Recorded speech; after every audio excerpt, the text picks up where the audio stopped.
Assalamualaikum warahmatullahi wabarakatuh. Halo teman-teman, jumpa lagi di channel Belajar Finance. Alhamdulillah senang sekali saya bisa jumpa lagi teman-teman semua.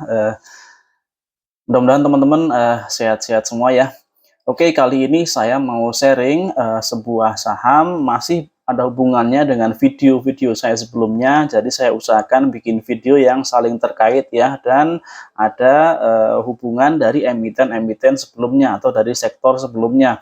Untuk kali ini saham yang mau saya share adalah PT Indika Energy Tbk, kode sahamnya INDI.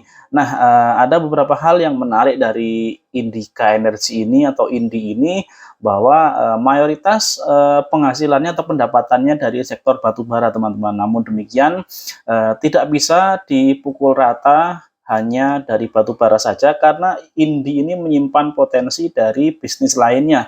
Nah, apa saja bisnisnya tersebut dan bagaimana prospek dari perusahaan INDI ini serta bagaimana peluang untuk profit di saham INDI ya di harga saat ini di harga Rp2.030 per lembar sahamnya ya di tanggal 7 Juli 2023 saat video ini saya buat.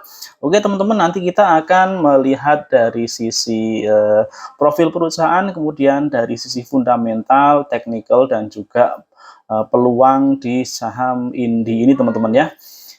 Oke, langsung saja pertama kita lihat dulu profil perusahaannya.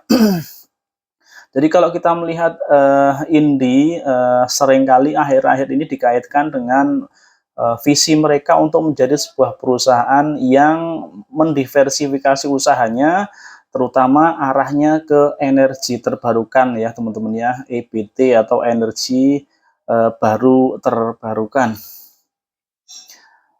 Secara singkat perusahaan, Indika Energy berdiri tahun 2000, kemudian 4 tahun setelahnya atau tahun 2002 atau tahun 2004 mengakuisisi perusahaan namanya PT Kideko Jaya yang merupakan perusahaan penambang batu bara yang lokasi tambangnya ada di Kalimantan Timur. Dan nantinya Kideko Jaya ini akan menjadi penyumbang pendapatan terbesar ya di lini usaha Indika Energy. Kemudian di tahun 2007 mendirikan PLTU namanya PT Cirebon Electric Power ya. Dan kemudian mengakuisisi PT Cotrans Asia yang merupakan logistik pengiriman batu bara. Dan di tahun 2008 INDI terdaftar di Bursa Efek Indonesia. Harga IPO-nya atau harga penawaran saham perdananya saat itu adalah Rp2.950 per lembar sahamnya teman-teman. Kita lihat ke komposisi pemegang sahamnya, mayoritas dipegang oleh PT Indika Inti Investindo sebesar 37,79% dan merupakan pengendali ya. Kemudian pemegang saham pengendali lainnya yaitu PT Teladan Resources sebesar 28,08%. Kemudian sisanya dipegang oleh masyarakat 33,9% dan saham treasury-nya 0,14%. Oke teman-teman, kita lanjutkan ke lini bisnis ya dari Indika Energy ini. Ada 5 lini bisnis utama yang dimiliki oleh INDI, yaitu energi, kemudian logistik dan infrastruktur, kemudian bidang tambang mineral, kemudian green business ya atau bisnis hijau berkaitan dengan energi terbarukan teman-teman ya. Kemudian yang terakhir adalah solusi digital. Nah di bidang energi mereka ada tambang batu bara, kemudian ada PLTU. Tambang batu bara dijalankan oleh anak usaha mereka yaitu PT Kideko Jaya. Kemudian untuk PLTU dilakukan oleh perusahaan Cirebon Power ya. Kemudian logistik dan infrastruktur yang merupakan di bidang pelayaran dan pelabuhan teman-teman. Nanti kita akan melihat teman-teman subsektor dari masing-masing lini bisnis ini ya. Kemudian dijalankan oleh anak perusahaan yang mana, wilayahnya di mana, nanti kita akan lihat di slide berikutnya. Kemudian di bidang tambang mineral itu ada komoditas pertambangan emas, kemudian bauksit ya. Dan nomor 4 di green business mereka punya PLTS atau pembangkit listrik tenaga surya. Kemudian terjun juga di segmen kendaraan listrik ya, dan yang telah mereka produksi adalah kendaraan roda 2 atau sepeda motor listrik. Dan juga di green business ini mereka memiliki usaha perkebunan ya, atau konsesi perkebunan. Dan yang kelima adalah solusi digital, diantaranya bidang data security. Nah, ini dia anak-anak perusahaan dari Indi di berbagai lini bisnis mereka masing-masing ya. Pertama di bidang energi itu ada Kideko yang melakukan penambangan batu bara ya. Kemudian ada Cirebon Electric Power yang merupakan perusahaan PLTU yang ada di Cirebon, Jawa Barat ya. Nah, selanjutnya Multi Tambang Jaya Utama atau disingkatnya MUTU ya. Ini adalah perusahaan batubara Bituminous Thermal dan Coking berkualitas tinggi ya. Lokasi tambangnya ada di Kalimantan Tengah. Dan berikutnya Indika Energy Trading yang menjalankan fungsi perdagangan dari komoditas tambang itu sendiri. Dan untuk energi ada lagi Tripatra yang merupakan perusahaan rekayasa teknik pengadaan dan konstruksi untuk tambang minyak dan gas ya. Kemudian di bidang logistik dan infrastruktur, Indi juga punya perusahaan pelayaran dan juga ada pelabuhan teman-teman. Dengan anak perusahaannya yang bernama Gapura Terminal Energi ya. Itu merupakan jasa penyimpanan bahan bakar. Kemudian sektor mineral diantaranya emas ya, mereka punya perusahaan Nusantara Resources yang ada di Sulawesi Selatan. Dan ada juga tambang bauksit ya selain emas. Kemudian di bidang energi terbarukan atau di bidang green business tadi ya di slide sebelumnya, mereka masuk ke segmen pembangkit listrik tenaga surya dengan melakukan joint venture dengan namanya Ford Partner Energy ya dari luar negeri. Mereka berkolaborasi menyediakan platform solusi energi baru terbarukan terutama panel surya teman-teman. Dan untuk segmen EV atau electric vehicle atau kendaraan listrik,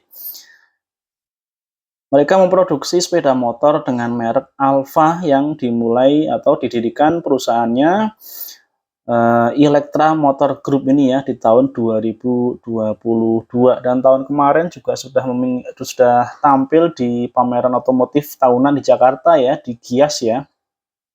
Walaupun sayangnya untuk Alfa ini belum mendapatkan fasilitas subsidi dari pemerintah karena memang barangkali ada beberapa persyaratan ya yang harus dipenuhi, dan juga tentunya untuk pemberian subsidi ini bertahap ya teman-teman ya dari pemerintah.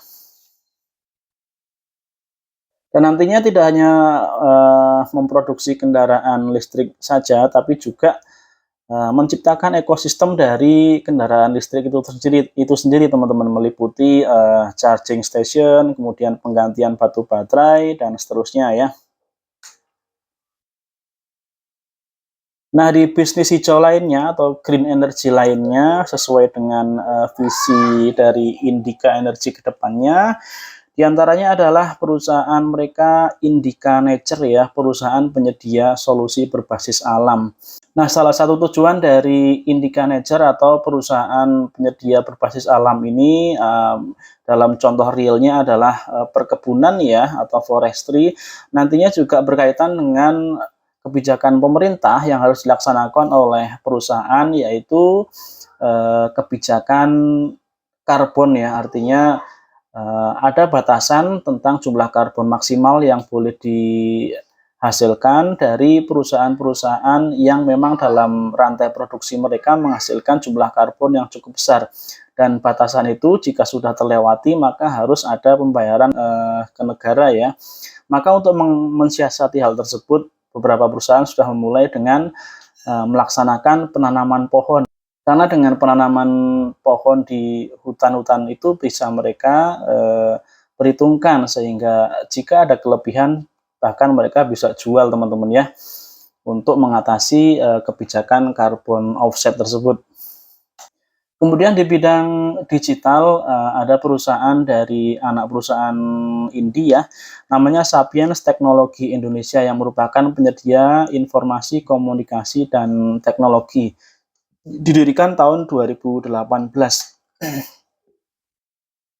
Nah, dari beberapa lini bisnis tersebut, kemudian bagaimana pengaruhnya terhadap pendapatan perusahaan, kita lihat secara, komposisi atau struktur pendapatan India di tahun 2021 dan 2022. Mayoritas masih, disumbang oleh segmen batubara, di mana di tahun 2021 coal atau batubara menyumbang 87% dan di tahun 2022 justru naik jumlahnya 88%, sedangkan sisanya adalah non batubara ya.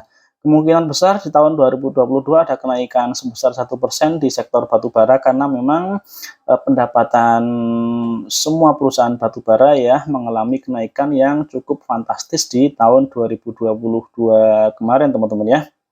Dan lebih rinci lagi jika dilihat dari penyumbang pendapatan terhadap perusahaan Indi ini, yang pertama disumbang oleh, PT Kideko Jaya Agung ya, yang merupakan, perusahaan tambang batubara, kemudian yang kedua Indika Resources, yang ketiga Tripatra, kemudian yang nomor 4 Interport 0,8% ya. Interport ini yang merupakan, pelabuhan tadi teman-teman ya, di sektor logistik dan infrastruktur. Oke, kita lanjutkan ke sisi fundamentalnya, teman-teman. Nah, dari sisi fundamental kita melihat PBV dari tahun ke tahun ya. Di paling kanan PBV di tahun 2017 itu 1,06 kali, kemudian semakin ke kiri di tabel ya, itu tahun 2018, 19 sampai dengan terakhir 2023. PBV-nya rata-rata di bawah 1 teman-teman ya. Nanti di slide berikutnya kita akan melihat rata-rata dari PBV tersebut dan dibandingkan dengan harga saat ini. Apakah saat ini harganya sudah mahal atau masih murah? Kita lanjutkan dulu ke ROE-nya teman-teman. ROE-nya untuk tahun 2023 di kuartal 1 4,29 ya, jika disetahunkan 16,6. Ini diproyeksikan turun dari ROE di tahun 2022 yang saat tahun kemarin 2022 dicapai di kisaran yang sangat tinggi di 33,78%. Memang kalau kita melihat secara umum ya, kinerja dari Indi ini fluktuatif teman-teman ya, mungkin sejalan dengan harga komoditas itu sendiri karena memang sangat fluktuatif dari tahun ke tahun, tidak bisa dipastikan konsistensinya ya. Dan kita lihat hal yang tidak kalah penting yaitu debt to equity rasionya saat ini di angka 1,6 teman-teman. Ini jauh menurun dibandingkan dengan tahun 2021 ya, 2021 3,18. Kemudian di tahun 2022 bisa dipangkas menjadi DER-nya menjadi 1,68 ya, sebelum akhirnya di kuartal 1 2023 lebih kecil lagi menjadi 1,65. Ini juga dari yang saya tangkap dari pemberitaan memang ini sebagai salah satu fokus dari perusahaan saat perusahaan di tahun 2022 kemarin berhasil mendapatkan cash flow yang cukup bagus ya dari revenue mereka. Mereka alokasikan juga untuk pembayaran hutang mereka, selain dibagikan dalam bentuk dividen yang cukup besar ya untuk tahun buku 2022. Oke teman-teman, kita lanjutkan dari sisi fundamental ya, kita lihat lagi lebih dalam tentang PBV atau rasio antara harga sahamnya dibandingkan dengan nilai buku perusahaan. Nah, kita lihat dengan PBV band ya atau rentang PBV dalam 5 tahun terakhir nih teman-teman, di mana saat ini PBV-nya di angka 0,57, sedangkan rata-rata atau mean PBV standard deviation ya, yang digambar digariskan dengan garis warna hijau. Nah, itu mean PBV deviation-nya di 0,74, Sedangkan saat ini PBV-nya di 0,57. Artinya PBV saat ini 0,57 lebih kecil ya dari 0,74, atau bisa dikatakan harga saat ini lebih murah ya dibandingkan dengan harga rata-rata PBV-nya teman-teman ya. Nah, kita lihat di grafik yang sebelah kanan, di tabel sebelah kanan, jika kita menghitung dengan menggunakan min PBV yang bernilai 0,74 dikalikan dengan BVPS. BVPS itu book value per share teman-teman ya, atau nilai buku per lembar sahamnya. Maka akan ditemukan harga saham ya di kolom D, harga sahamnya seharusnya dengan nilai buku 3.970 dan PBV rata-rata 5 tahun terakhir 0,74, maka harga sahamnya seharusnya 2.937 teman-teman. Sedangkan harga saham saat ini Rp2.030, maka ada potensi upside sebesar 44,72%. Nah, itu potensi profit yang bisa kita harapkan jika kita menggunakan pendekatan nilai wajar secara rentang PBV dalam 5 tahun terakhir teman-teman ya. Kemudian di baris bawahnya dengan PBV plus 1, ini asumsi optimisnya teman-teman ya. PBV plus 1 adalah 1,02, maka hasilnya harga sahamnya seharusnya 4.049. Ini tentu adalah sebuah proyeksi yang mungkin bisa saya katakan terlampau optimis teman-teman ya untuk kondisi saat ini, karena masih dibayang-bayangi dengan ketidakpastian harga komoditas dunia, terutama batu bara teman-teman. Kemudian di PBV-1 ini artinya proyeksi yang cukup pesimis, PBV-nya 0,46, maka dihasilkan harga saham seharusnya PBV-1-nya adalah 1.826. Dan dengan PBV-1 ini persentasenya adalah minus 10,04 dibandingkan harga saat ini ya 2030 per lembar sahamnya. Dan kalau kita lihat di posisi sekarang ya di PBV 0,57 di harga 2030 ini, maka kita bisa pasang proyeksi atau target harga di kisaran 2.900-an teman-teman ya untuk jangka yang mungkin jangka menengah ya, mungkin sekitar 3 sampai dengan 6 bulan ke depan, dengan proyeksi keuntungan atau target profit sebesar 44%. Sedangkan batas bawah atau kira-kira batasan loss-nya maksimal adalah minus 10% di harga 1.826 dengan pendekatan PBV-1 ya sebesar minus 10% tersebut. Nah, saat mendekati PBV-1, teman-teman bisa pertimbangkan apakah akan cut loss atau justru akan melakukan averaging down ya. Nah, saya kira angka batasannya di angka 1.800-an ya untuk penurunan harganya. Sedangkan kenaikannya menurut pendekatan PBV ini di angka 2.900-an. Nanti kita akan lihat lagi dari pendekatan lain, yaitu dari sisi teknikal teman-teman ya. Kita lanjutkan dulu teman-teman dari ikhtisar laporan keuangan. Yang pertama dari income statement atau rugi laba ya. Dari tahun 2018 sampai dengan 2023 kuartal pertama. Lonjakan tinggi ada di tahun 2022, sebagaimana kita tahu memang semua tambang batu bara seperti itu. Kemudian untuk neracanya cenderung stabil ya, dengan ada penurunan yang signifikan di hutangnya, di DER-nya yang grafik dengan garis berwarna biru ya, di gambar atau grafik yang di bagian bawah sebelah kiri. Kemudian yang grafik sebelah kanan itu adalah cash flow-nya. Cash flow-nya cukup bagus dari tahun ke tahun, meningkat ya untuk cash reserve-nya atau cadangan kas-nya. Nah, lantas bagaimana dengan dividen dari Indika Energy ini? Bisa dilihat teman-teman di rekap yang saya tampilkan ya, di tahun buku 2020 dan 2021 mereka absen tidak membagikan dividen, sedangkan rata-rata dividennya tiap tahun dibagikan sebanyak 2 kali ya, dividen interim di sekitar bulan Desember atau Agustus Kemudian dividen finalnya di bulan Mei, teman-teman. Sedangkan yield-nya yang saya lihat dari 5 tahun terakhir ini berkisar dari 2,9% dividen yield-nya sampai dengan 18%. Nah, untuk yang terakhir 2022 ya, tahun buku 2022, dividen yield-nya sebesar 18%, teman-teman. Kemudian bagaimana dengan aliran arus modal dari asing ya, saya sajikan dua gambaran di situ. Di sebelah kiri ini kondisi 1 bulan terakhir, sebelah kanan adalah 1 minggu terakhir. Di sebelah kiri yang 1 bulan terakhir terlihat transaksi asing lebih dominan melakukan penjualan, teman-teman ya.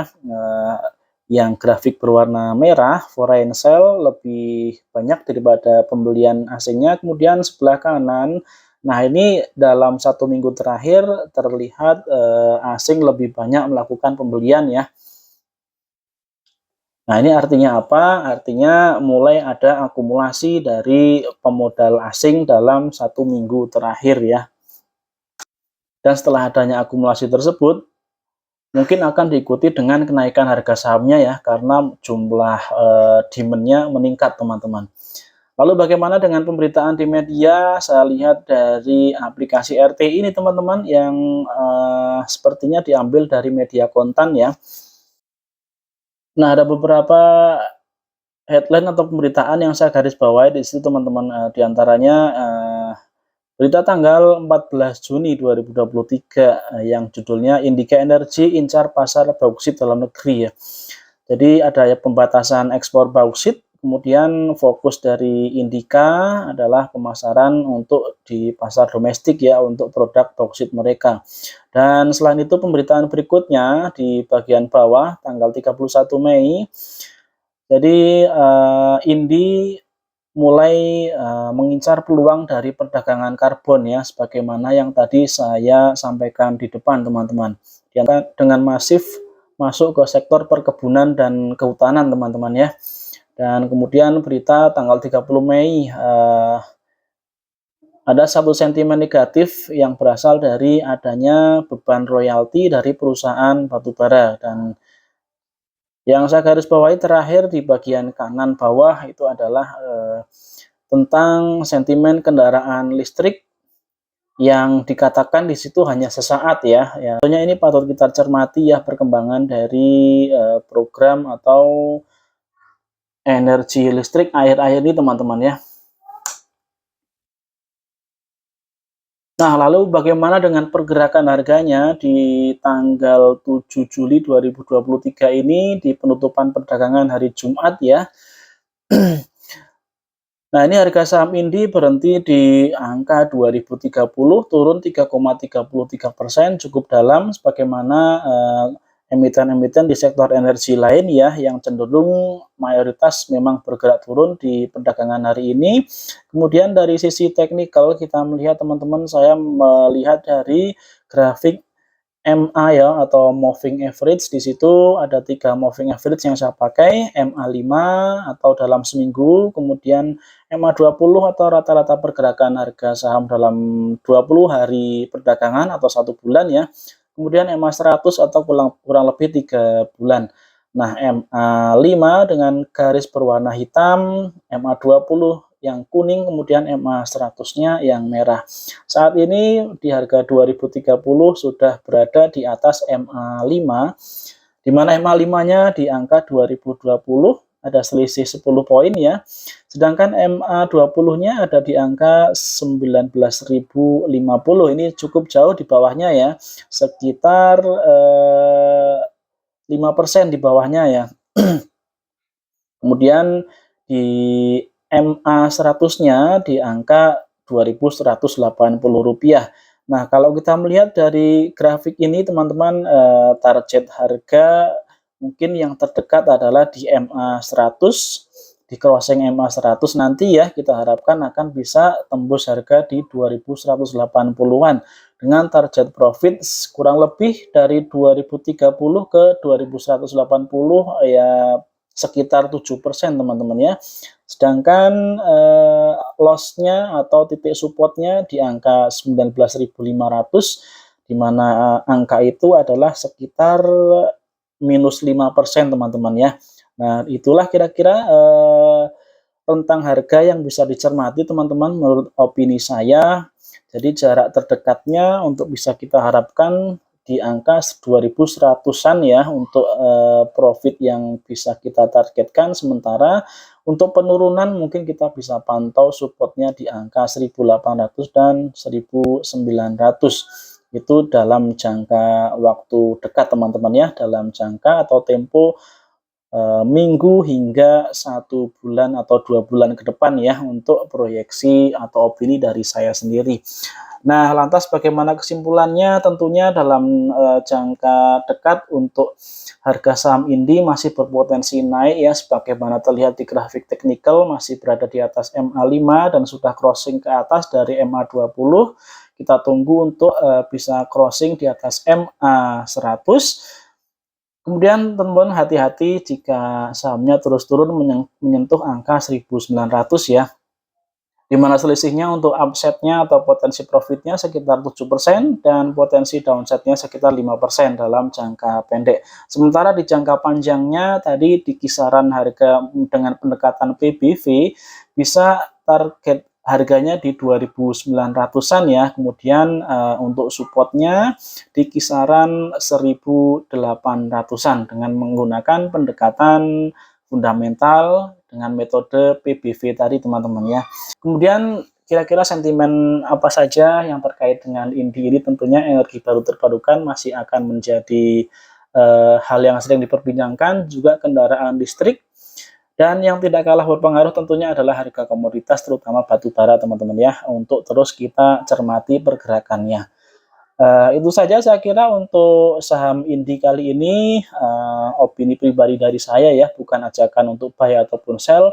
Silahkan teman-teman kalau ada opini yang lain bisa disampaikan, bisa dituliskan di kolom komentar. Terima kasih banyak teman-teman yang sudah nonton. Kita jumpa lagi di video-video berikutnya. Wassalamualaikum warahmatullahi wabarakatuh.